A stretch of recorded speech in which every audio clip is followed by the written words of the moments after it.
Hello and welcome to Rajya Sabha Television. This special presentation, the election special, India Votes 2019. We've been traveling throughout the country to bring you the updates on what exactly is happening on the ground in terms of the election campaigning, the political strategy and the issues which mean a lot to the people. So today we are in Assam, the northeastern state, which has 14 Lok Sabha seats, and all these 14 seats will go to polls in 3 phases, 5 each in first and second phase, and the rest 4 in the third phase.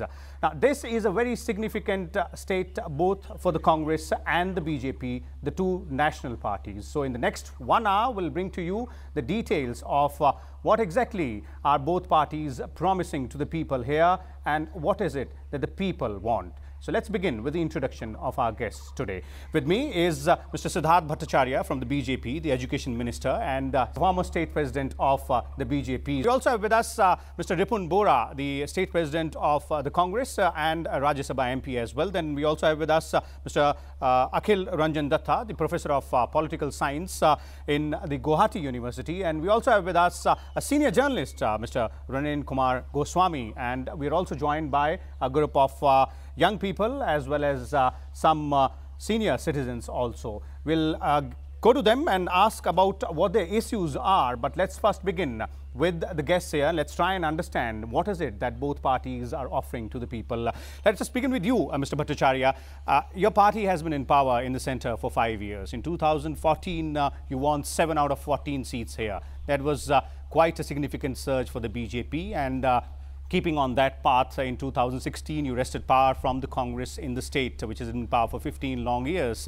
So quite a lot of time here in, in the power here for your party, 3 years in the state, 5 years out there in the center. What is it that you are highlighting for the people, and what is it that you're promising them in these elections? We have kept our promises. We'll be going to the people with our report cards. We have performed, we have delivered, and we will be going to the people with our report card. This is what we have done. And people, obviously, because the developmental issues that were earlier when BJP came into power in center in 2014, and subsequently in 2016 we have come into power in Assam. In this period, both at center as well as in state, we have tried to solve people's problem which has been pending since independence. And these are issues which have drawn people to us, and will be going to people. We are, in fact, we have gone to people with our report card. Okay. We have performed, we are going to people to show our performance. This is what we have performed within a span of 60 months, and here we are almost nearing about 3 years now. Okay. And this is what we have done, this is what we had promised, this is what we have delivered, and this is what needs to be delivered. So please vote for us. Okay, so what you're saying is that you're asking people to vote for your party on the basis of your performance in the last 5 years at the center. So that the developmental work that has been initiated can be continued further. Okay, let's bring in Mr. Bora here, Mr. Ripun Bora. The state of Assam is quite significant for the Congress party. It had been Congress's turf for quite a long time. 15 years your party was in power here in the state, and you had a significant number of member of parliaments also, continuously. But in 2014, you lost 7, rather you won only 3 seats out of the 14. This time around, what is it that is your party's agenda to try and, regain the ground, if I may say? Yes, obviously, we will regain the ground fast. And I want to contradict with my friend Siddharth Bhattacharya, what he has said, that we have performed and we are going to the people with our report card. So I want to say that they will go to the people with a report card. It's a zero report card. They do not have, they have not performed. You see, these 5 years BJP ruled in center and 3 years in Assam, not a single mega project has come for the development. They have promised that they will make Assam the best state in the country. But you see, this not a single project in Assam for the development, they have started. What they have done, only the projects initiated, started by the Congress government, they have inaugurated only this. They say 80%, 90% completed, like that Saraigat second bridge, like that Dhola Sadia bridge, like that Bogeybil bridge. All these have been 80%, 90%. You know, government is a continuous process. So all these projects have been completed 80%, 90% like that. And they have just, painted. They have given a painting there and cut the ribbon. So this is the report card they have, and this is the project they have done. Now you see, they have promised in 2016, they promised that there are 36 lakhs of unemployed youths in Assam, and within 6 months, they will absorb all these unemployed youths. But you see how many, not even 1,000 youths, they have been employed this time. And very recently in Panchayat and Rural Development, just before the day of announcement of the election, they have given appointment some 900 something youths. And if you see the report card, they all 80% are the candidates belong to Keith and kin of the BJP MPs, BJP ministers, BJP leaders. So this is their report. Okay. So both you parties, Congress and BJP, has their own allegations and counter allegations. Let's bring in two important political watchers in the states. First is Mr. Datta, Professor Datta. If we look at and you heard clearly what the BJP and Congress's representatives have to say, but in terms of what the people have seen in the last 5 years and what do they want for the next 5 years, what is it that your observation is? Let me come to 2016. What was very, very prominently displayed was the vision document. I think that was, in a way, secular document, because it talked about irrigation, it talked about land, it talks about food, and it talks about all secular necessities of the people. I think the leadership who are very energetic, the leadership who is loved by the people, could have done something extraordinary to the people of Assam had it not been struck to the Citizenship Act Amendment Bill. I think that has created tremendous discontent. It will have, whether it will have political implications, electoral implications, I'm not very sure about. We'll come to the Citizenship Amendment Act as well, and we'll bring in Mr. Bhattacharya also. But before that, let's bring in Mr. Ranjan Kumar Goswami. Mr. Goswami, you have closely watched the politics in the state. So in terms of what both parties are telling the people, and what is it that the people are actually looking for? The very famous line, after May 16, 2014, when the BJP government will take oath, after BJP government takes oath on May 16, 2014, all foreigners should pack up and go. They should go on their own. So this is so right from 47, Assam has been torn apart with this thing, with this problem, migration. I say illegal, non-illegal, it's a different thing, but migration is a big problem for the Northeast. Even my friend Siddhartha Bhattacharya will agree, Ripun Bora will agree. Migration. I mean, I'm not saying for or against or something. It's a big problem. So that promise, and Assam's people, it was a wave, no? It convinced, I talked to senior student leaders, they said no. We are convinced that this time foreigners will be deported, one. Second, border will be sealed, and third, they expressed their commitment to 1971. But one more thing, we must agree, we must accept that it was their promise that anybody religiously afflicted, religiously persecuted people of Hindu origin, especially later on they picked up 6 communities, 5 more communities. They will be as they are victims of religious persecution. So we always welcome them with open arms. That was not that was new. That was their promise all time along. Because it was not a lie that they are telling now. It's not that. It was their promise.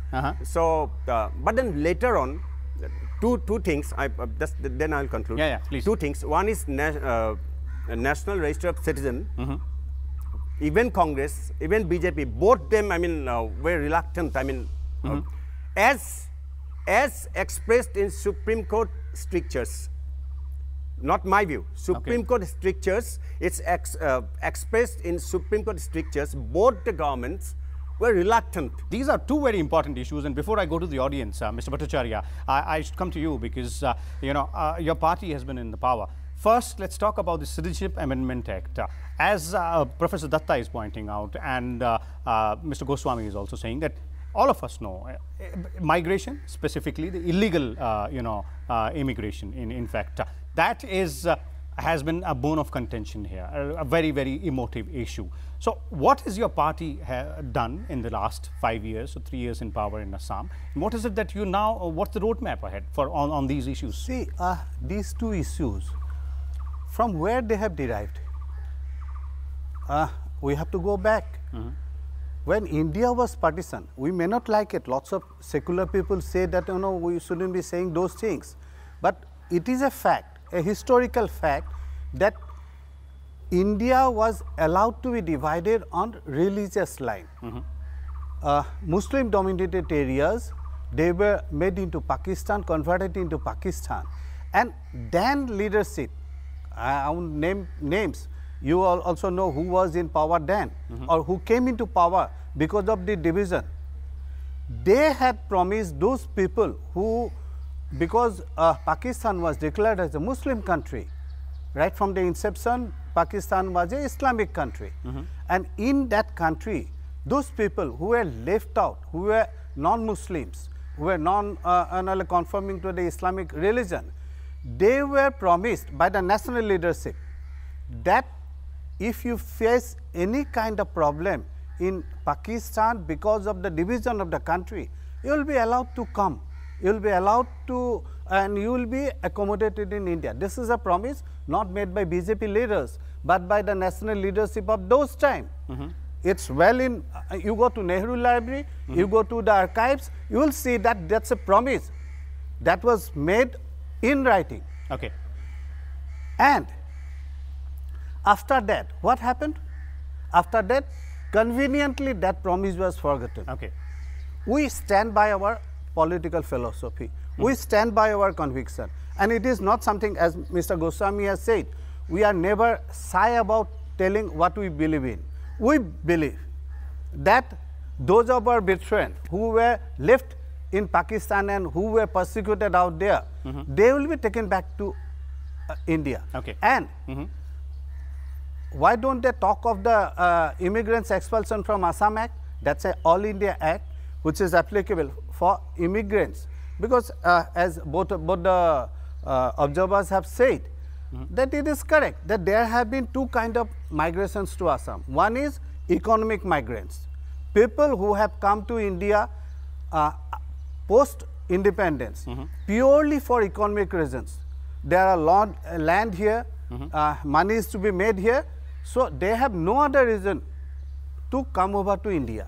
And there were the other group who were persecuted and who were, that enactment is there. Go and read that enactment. Okay. That enactment clearly states that those people who will be persecuted, who are persecuted in Dardan, East Pakistan, will be allowed to come over to India and they will not be treated as illegal migrant. Okay. So the historical fact remains that we have not done anything which is contrary to our belief, firstly. Secondly, all along, since the formation of BJP, and earlier BJP was to certain extent it was Bharatiya Janata Party, and subsequently the RSS philosophy, we have been carrying forward that philosophy. And it is very clear that the victims of partition will be accommodated and will be treated as Indian citizens in India, and that's exactly what this CAB is all about. Okay, clear. Let's now throw the floor open first to the audience, and let's have. I must clarify. Okay, Mr. Bora. Yes. You're right to respond. Yeah. Yes, but you do not interrupt me. This is a very, very sensitive and important issue. Please. I want to explain it, these two things. The first thing is, so he has said the historical partition of India. So in Assam, we have taken the burden of lots of people, outsiders, say from Pakistan or from now Bangladesh. So during partition of India, number one. And after that, in Bangladesh war, the Bangladesh war also lots of people due to persecution or due to safety and security, they have come to Assam, even in India. So it is a commitment of the India government, international commitment. Okay. And ultimately what happened, they have been given, so for that the agitation was launched by All Assam Students Union and other civil society organizations. Okay. And at the end, there was an Assam Accord. And in the Assam Accord, the late Prime Minister Rajiv Gandhi, he very rightly visualized that if this immigration is not stopped, it is unabated, then at one point of time, the identity of the people of Assam, there will be no identity. Assamese people will be minority, their language, their culture, their history, everything will be finished. So that's why the agreement, the act was done that whoever come to Assam up to 25 March 1971, they will be given citizenship, and beyond that, not a single foreigners to be allowed to stay in Assam. Okay. This is one thing. Okay. Now question is, so this citizenship amendment bill, they are going to now give citizenship that those who have come till 31st December of 2014, and not to speak of Bangladesh, even from Afghanistan and even from Pakistan also, they will be given citizenship here. So in that case, you see what will be the people, what will be the identity of the people of Assam. This is one thing. Okay. And another, another important thing, I as member of the Rajya Sabha, this is I am giving on record, I could show you. I have said in the Rajya Sabha also, I as a member of the Rajya Sabha, I raised a question in the parliament, and what is the reply of the Ministry of External Affairs? What is the reply of the Ministry of Home Affairs? I say that East Government of India has any record of religious persecution of Hindu people in Pakistan, in Afghanistan after 1971. The government said that there is no any such record of religious persecution. But second thing, I have asked that is the government of India has any record that how many people in India is still by coming from Pakistan, Bangladesh and Afghanistan due to persecution in India. Say how many applications for citizenship are pending here? What is the reply of government? That is only 4,551 application only for citizenship and not for religious persecution. Okay. So now you see, if the government says that there is no religious persecution,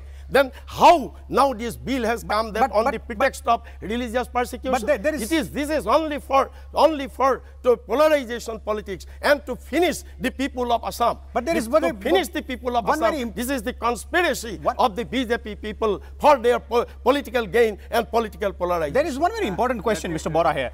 I'll come to you.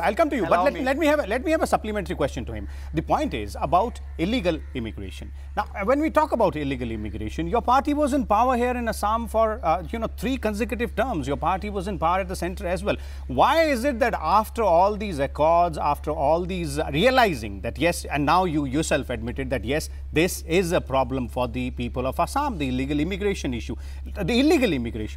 What is it that you guys did for 3 consecutive terms, and why is it that we are still struggling to find a solution to that? Yes. Because for that only, while our government was in power for 15 years in Assam, and Dr. Manmohan Singh's government in the center, then at that time we have taken all steps for sealing the border, sealing the Indo-Bangla border, and it is 80% have completed. You see, during their 5 years, only 45 kilometer barbed they have given. But all these 2022 kilometers border, we have sealed. We have erected their barbed wire fencing and all this. This is one. Okay. And second thing, during our Congress government, 82,000 and something illegal migrants we have detected and deported, and their report card is how much? Only 1,400. Okay. Only 1,400 they have detected and deported. Okay. Let's have a quick response from Mr. Bhattacharya before we go to audience. Yeah. I am not making a speech at a political rally. So No, this is not political rally. I am not. No. How it is a political rally? How it is a political rally? Let's listen to each other. Yeah. yeah, I mean, he should have the patience. This Yeah, is what you please. call intolerance. Please. Firstly, I am not making a speech at a political rally, so I will leave out the rhetorics. But fact, you have very correctly asked. They had been in power before us, and for a pretty long time. If they had been so sanguine about solving them, what did they do? And secondly, well, Mr. Bora had said that government is a continuous process. Why is it that you people couldn't even complete the works we have initiated? Now he says that we have completed the work. Obviously, we have completed the work because we are bent on completing all the pending works. All works initiated by the earlier regime, they remained half done, they had time overrun. What prevented them from doing it on time? Okay. They didn't do it on time. We were efficient, we have done it on time, and why? Should I be calling over Manmohan Singh to inaugurate the bridge now? Well, you had your chance. You had your chance. During your tenure, if you had completed the bridge, he would have come and inaugurated That it. is not the issue. That is not the issue. Let's He is evading. Mr. Bora, He is evading from the Mr. issue. Bora, let's now, we have had around 15-20 minutes of conversation. Let's now throw the floor open to the audiences for whom this show is all about. Yes, I have some hands in the back. Can we have the mic there? Yeah. If you could introduce yourself and then... Hi, I'm Karishmita Kashyap, student from Cotton University. I have a question to Bhattacharya, sir. When he said about history, I think history is inevitable everywhere. Everywhere we have to take about the evidence of history. And in case of Northeast or Assam, I think history speaks about Assam movement, the fight that we fought for ourselves. And how did you people not take into accordance the struggle that we took for our own identity? And when you say like history has also been, about the Assam Accord, people of the Congress party took the initiative to seal it, but they could not complete their work, and now people are working on it. Why couldn't you people, or probably your party, think about sealing it, and rather than just welcoming more people into our state? Firstly, you are talking about sealing the border. You remember last month, our Home Minister Rajnath Singh came because there were some trouble areas, particularly in the riverine part of Dhubri and that part, where because of the river shifting its courses all the time, we had problem fencing of that area. Now we have taken in a modern technology, we have brought in sensors and we have sealed that. Now, which part of the border do you feel is not protected? The problem areas we have solved, and if problem arises because of the topographical location of the areas and because of other problems will be there, and we are always on to that, solving the problems as and when they come. Okay, let's have another question. Yes, the boy there. Yes. Hello, Ripun Bora sir. My name is Shashank. So I had a question on your view to our respected anchor. You told that while Congress was in power in the back 15 years, you had done a lot for this border sealing and all, but it was only the one step you had done for border sealing. What about why had your government chosen to set up rehabilitation camps here? Wasn't it a step that you had taken a constitutional amendment or a fast-track process for rehabilitating the illegal immigrants from Assam to the other countries from where they have come? So this has been a major part, the constitutional amendment, which is a long and hectic process for deporting a foreigner from Assam to the other countries. While your government was in power, both in the state... It's a rehabilitation detention camp. It's a detention camp. Detention camp. Yes, Mr. Bora. Yeah. Yes.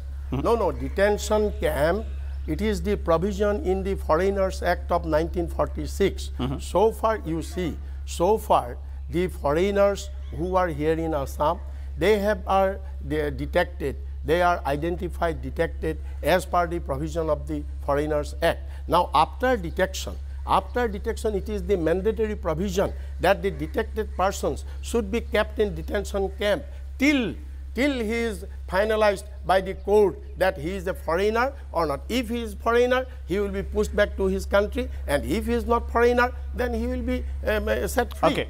Okay. So this is the constitutional provision. This is the constitutional provision. No. Okay. This is a legal provision. No. Yes, It's Mr. not Bhattacharya. statutory. It's not statutory. You see this foreigners Detention Act camps, 1946, everybody detention knows. camps are not statutory. It's executive by, it has Professor been Datta? constituted by executive order. Professor Datta. Yeah. It has been constituted by executive order. Mr. Bhattacharya talked about the, illegal migration, expulsion from Assam Act 1950. I think that is still there. Okay. Now, in that particular act, the core objective was to expel the illegal migrants, and there was a provision of exception. The provision of exception was this, that if there are people who are religiously persecuted, persecution, yeah, Really, very persecution. correct, persecution, then government will think about giving Okay. them, rehabilitation or whatever it is. Uh-huh. Now the difference, the fundamental difference between that particular act and CAB is this, that in CAB, this is not a provision of exception. It is the objective that they will give citizenship to these 6 communities, provided they are religiously persecuted. I would like to respond to that. Firstly, when it is said that there were immigrations, everybody agrees that there were immigrations. Now, everybody also now in this panel itself, I find that they agree that there is the existence of immigrants expelled from Assam in 1951. Who had enacted that act? Was it BJP? In 1951 itself, they had realized. 1950 got implemented in 1951. I can give you the date also if you want. When it got enacted, who got it enacted? Was it BJP? Was BJP in even existence then? Okay. Now you accept the fact, way back in 1951, what prevented you from solving that issue since 51? If today we are trying to solve that problem, why is it that now you people are opposing it? Okay, let's move on to some other issues as well. We are almost halfway through the program, and let's talk about some other issues. Yes, please. I see some young people there. Yes, the lady first there, and then we'll go back to the back rows as well. And I would be interested to know if some of you are first-time voters. Yes, please. Your work, your government's work on NRC implementation has been very credible, okay? But then I really want to bring into your notice that the NRC has been a kind of a very, it's been a harassment to the genuine citizens. I mean, I want to know what's your take on the kind of citizen harassment that people are facing in lieu of NRC implementation. Okay, NRC, that's an important one. Question. Now, I again ask you, when was the NRC formed? When was the first NRC implemented? And why was it implemented? It was implemented because there were lots of economic migrants who were coming to Assam and taking away lands from us, taking our Satra land, taking our grazing grounds. And these people had absolutely no reason whatsoever to come over to India, those economic migrants. And it was felt that these economic migrants should not be allowed to come to India, take away from Indian citizens what is the Indian citizens' rights. Now, because of that, this NRC was tried to be created. I am again saying that tried to be created. Now, it was stipulated that after every 10 years, NRC will be kept on updating. It will be updated after every 10 years. Now, the party which was in power then, they should reply, not us, that why it was not updated after every 10 years. Okay. Why it was kept pending all along. They have to reply to people of Assam. Okay. Why they have not done so? Mr. Bora. Now today, and you will remember when a pilot project was started to update the NRC in Barpeta. Who created problems there and why it had to be stopped then? Law and order problem. Anyway. Okay, Mr. The Bora. law and order. Who created that law and order Yes, problem? yes. And what was the relation? And what Your is the friend- relation today your- also your with friend that same people- very party? Your friend people whom Okay, we are having. okay, Mr. you are Bora. having- No, oh. but Yes. Mr. Bora, Let the me- quick question, no, the quick no, question. No, Mr. no, Bora, we'll no, come no, to you. let We'll me- come to you. We'll Yeah, come to you, yeah, let Mr. me- Bora. let The me quick respond. question, the quick question, which is coming from Mr. Siddharth Bhattacharya, and Yeah. since we're talking about the Yeah, NRC, yeah, yeah. is that why was this National Register of Yes. Citizens not updated after every 10 years when it was supposed no, to? you see, this NRC first initiated in 1951, but there was no provision that it is the census.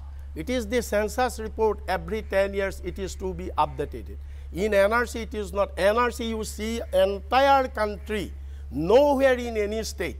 It is the exceptional only in Assam that NRC is here. Achha, this is what happened. This is NRC was initiated in 2005 only because as a follow-up action of the Assam Accord. Okay. Since that these illegal migrants, foreigners issue is every day talking in Assam. So purpose of NRC was to settle Okay. the foreigners issue once for all. That's why the NRC was done so that the all genuine Indian citizens, they will have identity, they will have card, and those who do not have the card, they will be they will be detected as foreigners. So for that purpose, this NRC was done, and it is the Congress Party, Tarun Gogoi government, first 2005. In a tripartite talk with all Assam Students Union, Dr. Manmohan Singh, Prime Minister, and the state government, the initiative, this decision was taken for updating of NRC. From 2005 to 2016, this is a series of discussions with all the stakeholders, with all the political parties, with all civil society organizations. Series of discussions were held, then modalities were prepared. And on the basis of that modalities, the NRC work started from 2011. And the pilot project, what he have said, as an example, the pilot project was taken first at Borpeta, but they were the AIUDF people. The AIUDF people, they have obstructed it. As a result, it was stopped. That's and a very later on, that's a very just one minute. That's a very interesting aspect. This is you see. We'll go back to the audience as well. Then from 2015, in work footing manner, NRC started. Okay, Mr. Bora. 80% of work NRC completed Okay, by our Mr. government. Bora. And Okay. then BJP government came and they completed. Somebody wants to say Just one something. point, one point. Okay, let's first hear Mr. Bhattacharya. Let's first hear Mr. Bhattacharya, then we'll come to you. Yeah. I will request that we have Google, we have Wikipedia, we have so many facts. Let's not deviate from facts. Okay. Let's not distort facts. Okay. If somebody says that NRC was not to be updated, let's go to the Google and find out. Okay.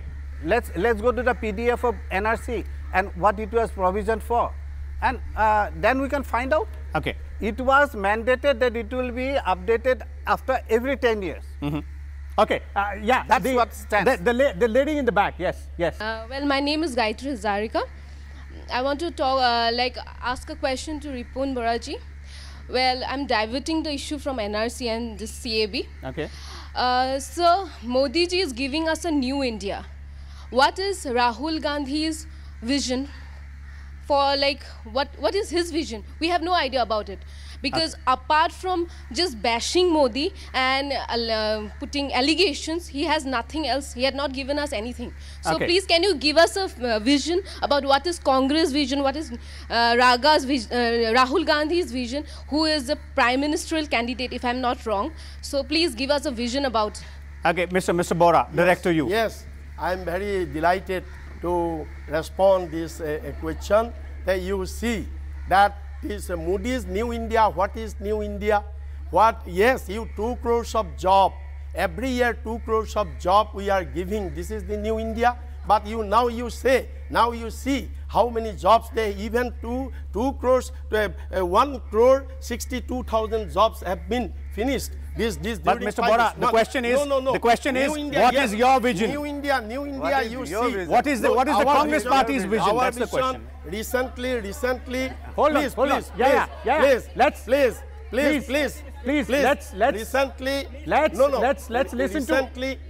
listen to the guest. No.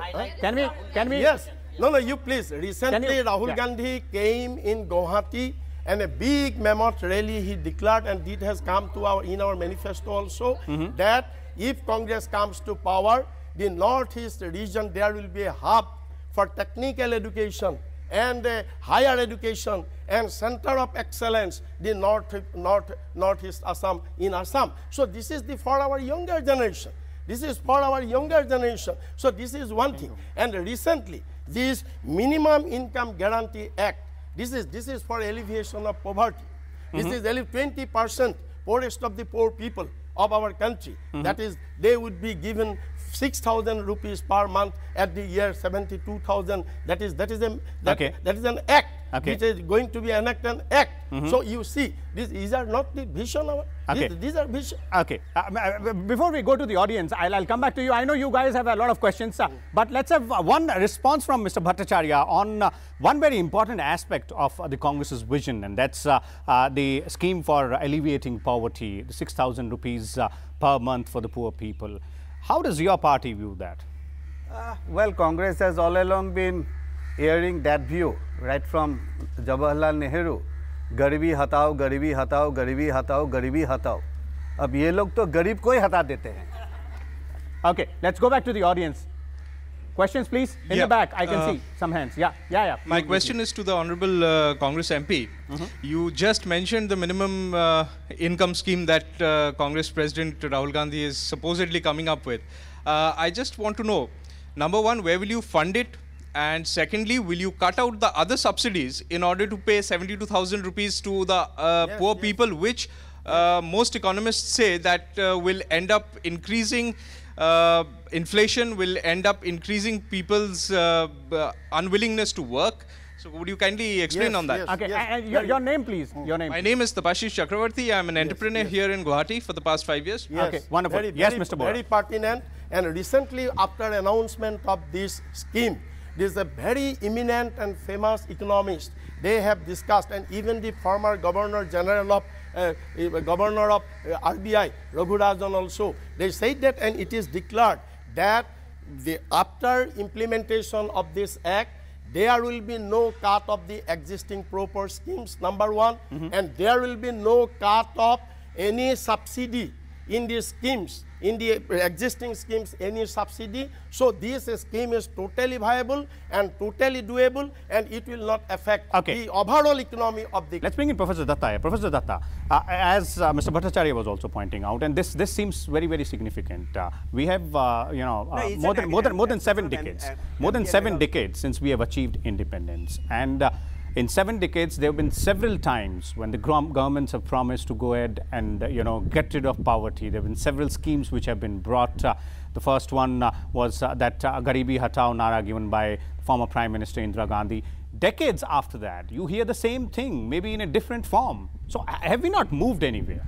Now, if you look at from 1947 to till date, despite a lot of disagreements among political parties, India has been moving in terms of establishment of educational institutions, in terms of establishment of healthcare institutions, in terms of establishing the infrastructure in the country. But the point is that those have not fulfilled the expectations of the people. Now, the very vital issue that we need to remember, that the inequality is increasing. Not that people are not earning, people are earning, but the inequality is increasing. Now, after economic reforms, what is happening is this, that government has been indulging in competitive populism. Now, the vital issue we need to ask, whether competitive populism will be in the long term help of the people or not. Yes, Mr. Bora, quickly, because we have to go back to it. Just 1 minute. This apprehension about this scheme, it was there also when Food Security Act was also done. That time also apprehension in the entire country that it will not doable, it is not viable, economy of the country will be in danger. Now you have seen that has been successfully implemented, and BJP is also now carrying it. So that's why it will be not impossible, it is doable, it is viable. Quickly, Mr. Bhattacharya, is it doable? Is it a viable project? Does it look like, and again, the same thing, why are we talking about the same issue decades after decades? I will put it in this way, if I earn 10,000 rupees a month, I definitely cannot expect to spend 25,000 per month. Let's go back to the audience. Yes, please. First, the one who has the mic in Nehan, yeah. Hello, good morning, panelists. I am Manvinder Singh. I am student of National Law University, Assam. So, anyone from the panel can take my question? Yeah. So, we can see that India has a lot of diversity when we compare it to the other countries. When it comes to minimum income guarantee, the implementation of such schemes in Scandinavian countries have been a stark failure, the recent example being Sweden.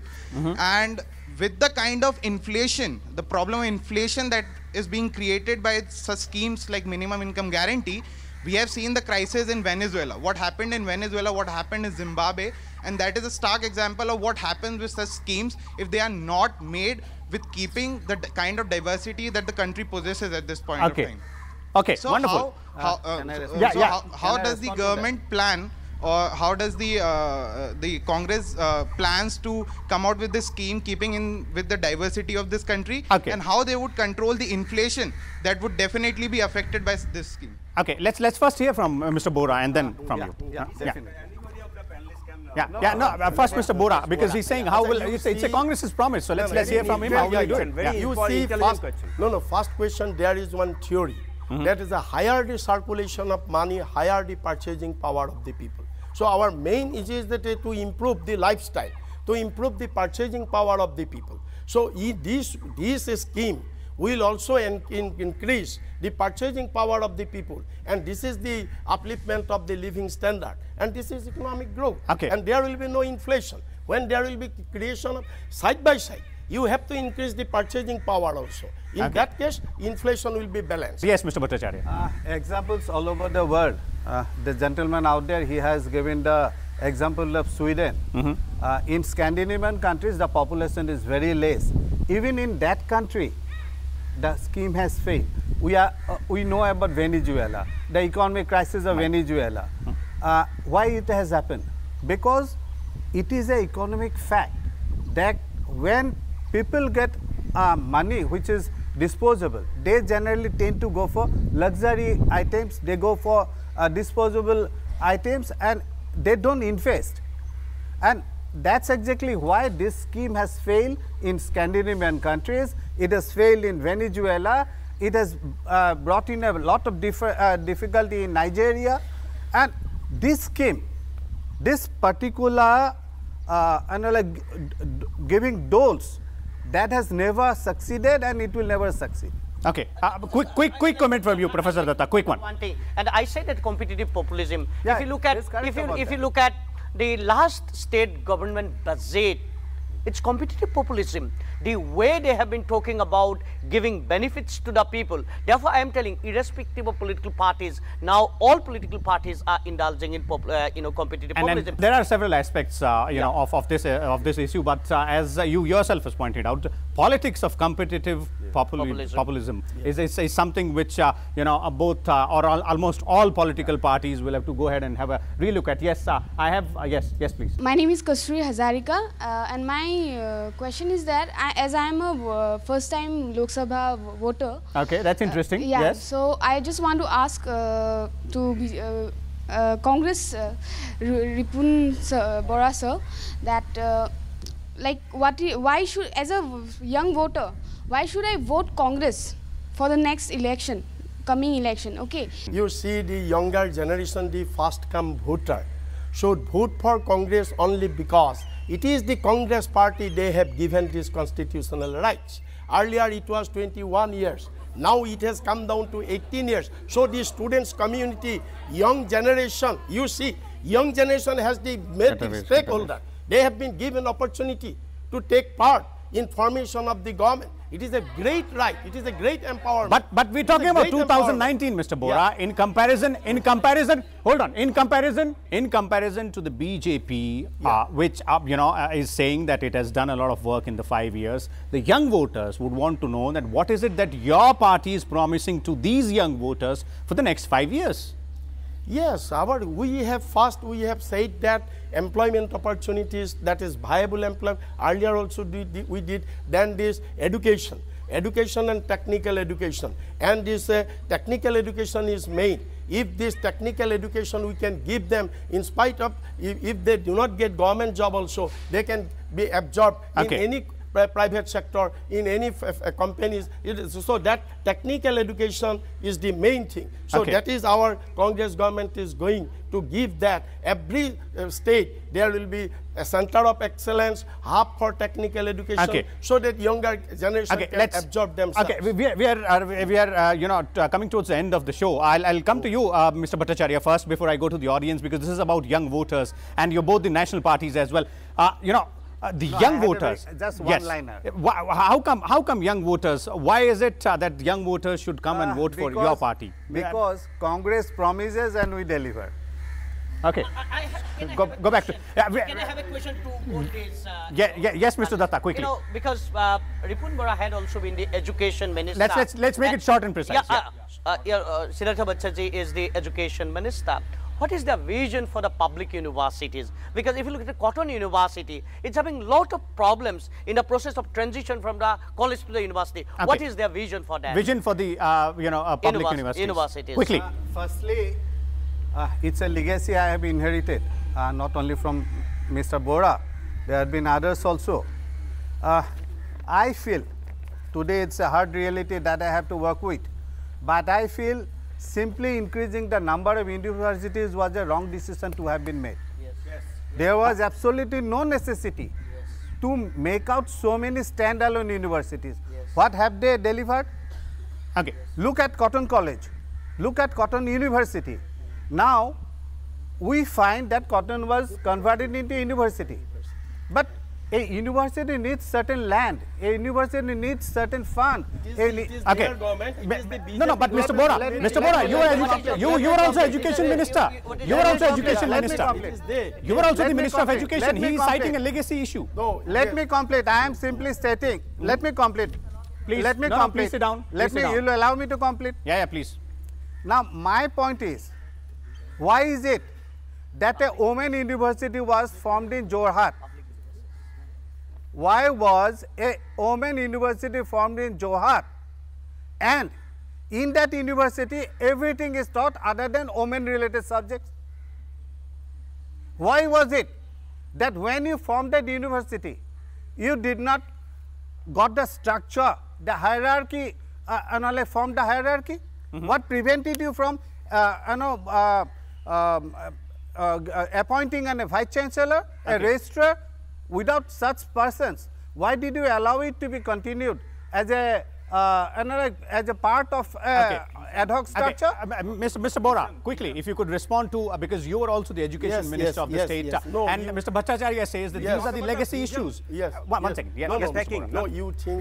First thing is that so far the public universities are concerned, this is actually, if it should be need-based, it should be viable, it should be completely in a proper planning manner, then it is all right. It should be viable. But haphazardly, we also never support it. So far the Cotton University is concerned, then I was the education minister. I know it. It will be not welfare for the students and the education. That's why I stopped it. I did not allow it. But it is the BJP government who came and they have done it. And so far the women university is concerned, it is not that in women university only the subjects related to women to be taught. Why the women should not have the liberty to learn other subjects also?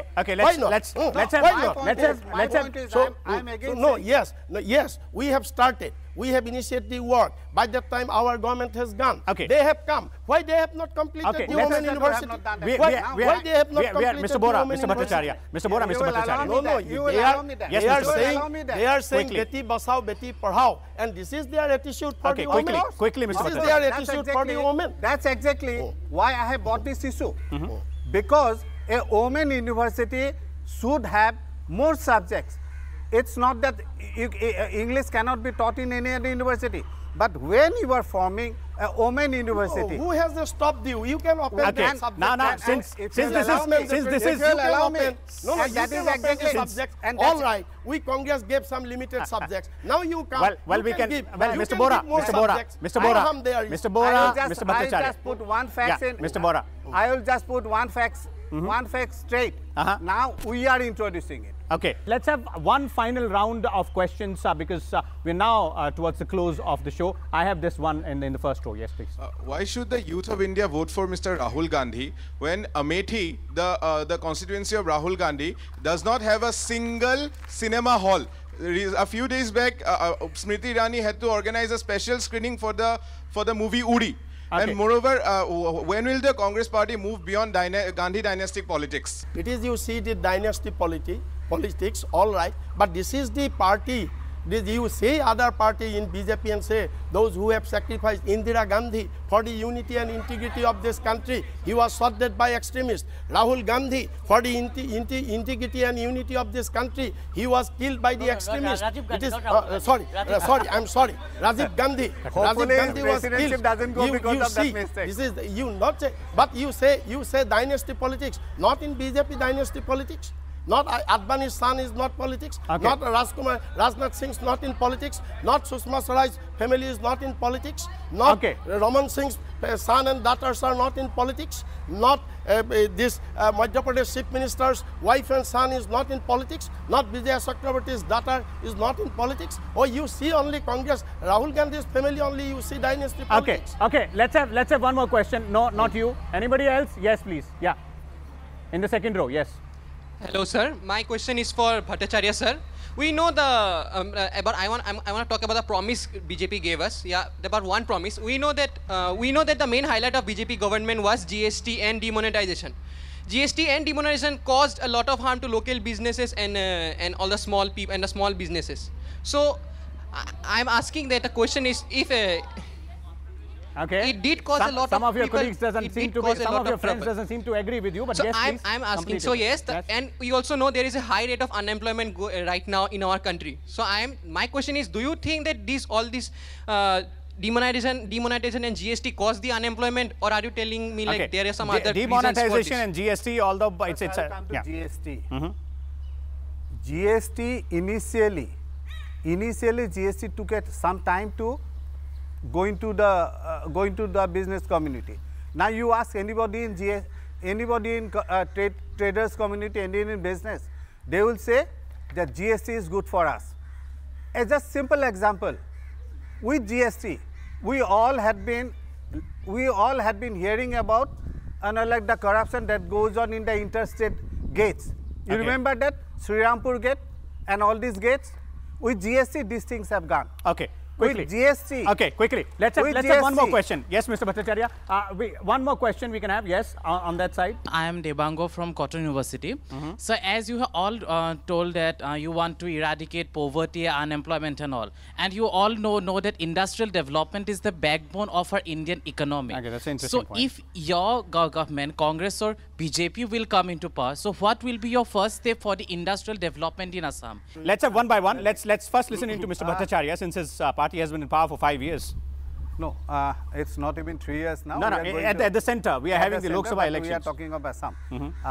In Assam, okay, fine. In Assam, we have bought in how much of fund, how much of investment is coming in. I will not go into the figures. The figures is quite big.